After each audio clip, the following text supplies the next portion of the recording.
Bonjour à tous. Alors, dans cette vidéo, je vais vous parler de la convention de formation professionnelle. Donc, la convention, en fait, c'est l'élément que vous allez établir si jamais le candidat est un particulier, mais qu'il y a un financement public, ou si jamais le candidat est une entreprise. Donc, en fait, dans cette convention, il doit y avoir un certain nombre de données obligatoires. Donc déjà, on va préciser quelle est la nature de l'accompagnement, de la prestation qui sera proposée. Ce qu'on entend par nature, est-ce que ce sera une action de formation, un bilan de compétences, une VAE? Je ne parle pas de l'apprentissage puisque le contrat d'apprentissage donne lieu en fait à l'établissement d'un autre document que la convention de formation professionnelle. Ensuite, vous allez devoir indiquer l'intitulé de l'action, l'objectif et le contenu de l'action, ainsi que les moyens prévus pour la réalisation, la durée et les modalités de déroulement, de sanctions, de suivi. Donc en fait, vous allez décrire toute l'action de formation. Alors pour cela, vous avez deux possibilités. Soit vous incluez directement ces informations dans la convention, c'est-à-dire qu'à chaque nouvelle convention, si jamais vous faites des formations différentes, eh bien, vous allez devoir remettre toutes ces informations. Autrement, vous pouvez vous organiser pour avoir une convention par formation que vous proposez dans laquelle vous mettez déjà toutes les informations relatives à vos prestations.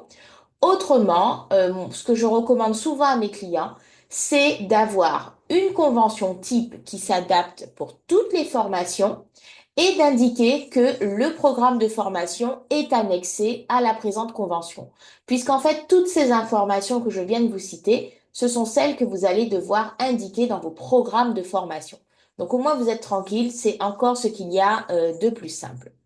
Donc, pour aller un petit peu plus loin sur cette convention, dans le cas d'une prise en charge, eh bien, vous pouvez transmettre à votre client qui transmettra à son OPCO, ou bien si jamais vous avez la délégation de votre client pour faire la demande de prise en charge, vous pouvez transmettre directement cette convention pour la demande de prise en charge. Autrement, vous pouvez transmettre un devis et un programme, donc le devis signé par votre client et qui vaut convention de formation. Il faut savoir qu'il y a certains financeurs, par exemple l'AGFIS, qui a son propre modèle de convention de formation. Donc, si jamais vous avez un financement qui doit passer par l'AGFIS, eh bien, vous devez vous référer aux documents qu'il vous propose. Dans les conventions de formation, il y a également deux articles qui sont importants à mentionner et qui concernent les sanctions. Donc en fait, les sanctions parce que on s'adresse à des professionnels ou à des particuliers qui ont des financements, d'accord, qui ne payent pas sur leurs fonds propres.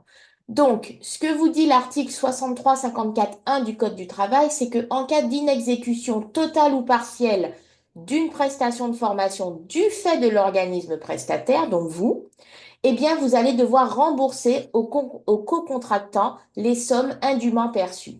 Pourquoi? Eh bien, parce que dans le cas d'un financement public, vous ne pouvez pas en fait garder des sommes qui ne correspondent pas à une prestation donnée. Vous voyez? Et le deuxième article, donc en cas d'inexécution totale ou partielle de la convention, cette fois-ci du fait d'un co-contractant, donc votre client ou bien un financeur, la convention peut prévoir le versement d'une somme au titre de renoncement, d'édit ou dédommagement. Donc ça, c'est important à savoir. Ce sont des mentions qui sont obligatoires à mettre dans vos conventions et il faut également que vous le sachiez parce que finalement, ça relève un petit peu de vos droits et de vos obligations. Voilà. Ben, écoutez, j'espère que cette vidéo vous a plu. Je vous invite à rester connecté à la chaîne de la Calipro Digital Academy.